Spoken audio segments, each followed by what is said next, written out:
Hey everyone, welcome to the spill wizard. आज हम बात करने वाले हैं 70th फिल्म फेयर अवार्ड्स की, जहां ट्रॉफी मिली आलिया भट्ट को, लेकिन क्रेडिबिलिटी फिल्म फेयर की चली गई। शाहरुख खान होस्ट कर रहे थे after 17 years. Full glam, full expectations थी। कैटेगरी थी बेस्ट एक्ट्रेस, पॉपुलर। नॉमिनीज थे करीना कपूर और तब्बू फॉर क्रू, तेरी बातों में ऐसा उलझा जिया के लिए कृति सेनन, श्रद्धा कपूर फॉर स्त्री 2, यामी गौतम फॉर आर्टिकल 370 और आलिया भट्ट फॉर जिगरा। अवार्ड गया आलिया के हाथ और उसके बाद इंटरनेट लिटरली एक्सप्लोड कर गया। रेडिट और एक्स पर थ्रेड्स फ्लड हो गए। किसी ने लिखा, I just don't get why Filmfare keeps giving Alia awards despite all the backlash and criticism, and doesn't Alia herself realise how much hate this brings her. एक और ने लिखा, 2024 was indeed Kriti's year. Box office hits and self-production film in which she had a good performance. Yummy was amazing in Article 370, from start to end. Buying awards and calling it achievement, shameless. Papa Johar did hosting to get award for Little Baby Girl for her disastrous movie. लेकिन सबसे iconic line वो थी जिसने पूरे mood को summarize कर दिया। Film unfair awards. बस वही मोमेंट है जब लोगों ने कह दिया, Filmfare is no longer fair. 1954 से चलते आ रहे हैं ये अवार्ड्स, लेकिन हर साल वही सवाल, डिजर्विंग जीता या लॉबी। ऋषि कपूर ने खुद कन्फेस किया था कि उन्होंने अवार्ड खरीदा था। आमिर खान ने बॉयकॉट कर दिया। सलमान खान ने बोला था, इन अवार्ड्स में कोई ओरिजिनलिटी नहीं बची। जब 70th एडिशन अनाउंस हुआ, सबको लगा शायद इस बार डिजर्विंग लोगों को मिलेगा। लापता लेडीज ने 13 ट्रॉफीज स्वीप कर ली। Best film, best director, best screenplay, best dialogue, सब कुछ परफेक्ट लग रहा था। Until that one category, best actress. Jigra, एक फिल्म जिसे ऑडियंस मोस्टली भूल गई। Worldwide collection 55 crore, budget 80 crore. Critics ने लिखा, एवरेज, अनइवन, इमोशनली फ्लैट, लेकिन फिल्म फेयर को याद रही। और सबसे बड़ा ट्विस्ट, आलिया खुद सेरेमोनी में नहीं आई। अवार्ड लेने आए करण जौहर, और जैसे ही उन्होंने ट्रॉफी ली, इंटरनेट ने लिखा, नेपोटिज्म ने ट्रॉफी भी कलेक्ट कर ली। दिव्या खोसला कुमार, जो भूषण कुमार टी सीरीज की वाइफ हैं, उन्होंने अपनी इंस्टाग्राम स्टोरी में लिखा, जिगरा शो एम्प्टी, यानी कॉर्पोरेट बुकिंग से फेक कलेक्शंस क्रिएट किए। उन्होंने थिएटर की खाली फोटोज भी शेयर की। तो दूसरे दिन करण जौहर ने ऑब्वियसली इनडायरेक्टली रिप्लाई किया, silence is the best speech you'll ever give to fools. Divya ने फायर बैक किया, calling me a fool is disrespectful, stop inflating numbers.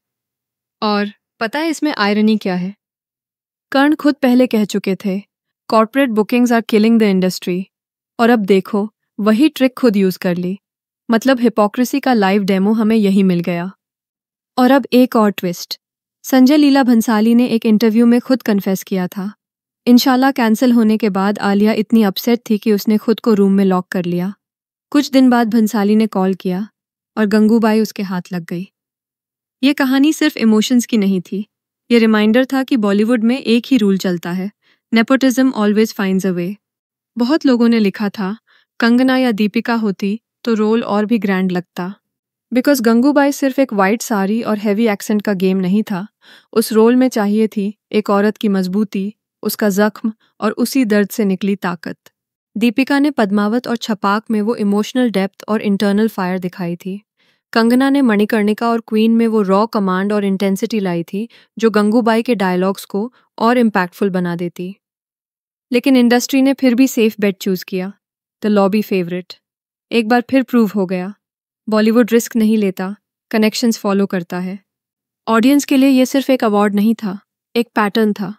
Every single year same names, same PR, same faces. Alia कुछ भी करे, करण पापा trophy दिला देंगे।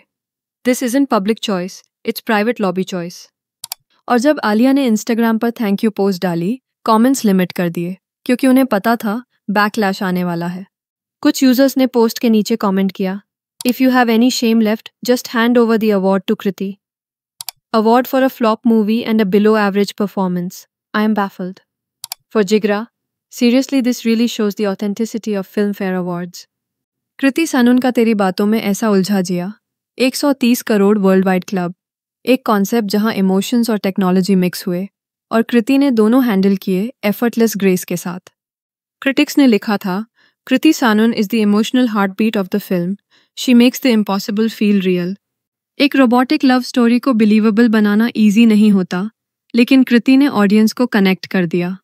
और फिर क्रू में करीना और तब्बू के बीच भी वो थर्ड व्हील नहीं लगी, अपनी प्रेजेंस से स्क्रीन बैलेंस किया।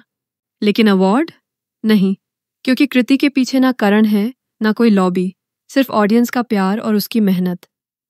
कृति का करियर एक सॉलिड रिमाइंडर है, जब डेडिकेशन कांस्टेंट हो तो लॉबी की ज़रूरत नहीं पड़ती।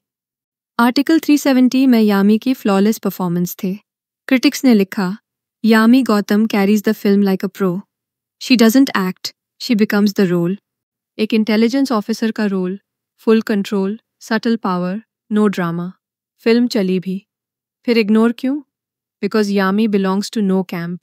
यामी acts with honesty, Kriti with heart and Alia with privilege. एक लाइन ने सब कुछ समराइज कर दिया। ऑडियंस अब बेवकूफ़ नहीं है, सब समझ चुकी है। हर साल वही नैरेटिव, उड़ता पंजाब, गली boy, Gangubai, darlings, Jigra, Alia wins every time. दूसरी एक्ट्रेसेस ऑडिशन करती हैं, आलिया के लिए एक कॉल काफ़ी है।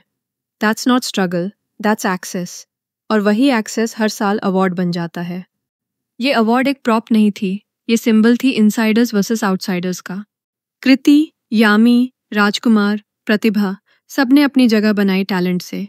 इनसाइडर्स के लिए फेलियर भी फ्लेक्स बन जाता है। कृति और यामी ने रिस्पेक्ट अर्न किया, आलिया ने अवार्ड्स इनहेरिट की। ऑडियंस का लव उन लोगों के साथ है जो स्ट्रगल से जीतते हैं, ना कि उनके साथ जो बर्थराइट लेकर आए। इंडस्ट्री में सबको पता है, लॉबिंग रियल है। PR calls, brand tie ups, event deals, सब पार्ट ऑफ द गेम।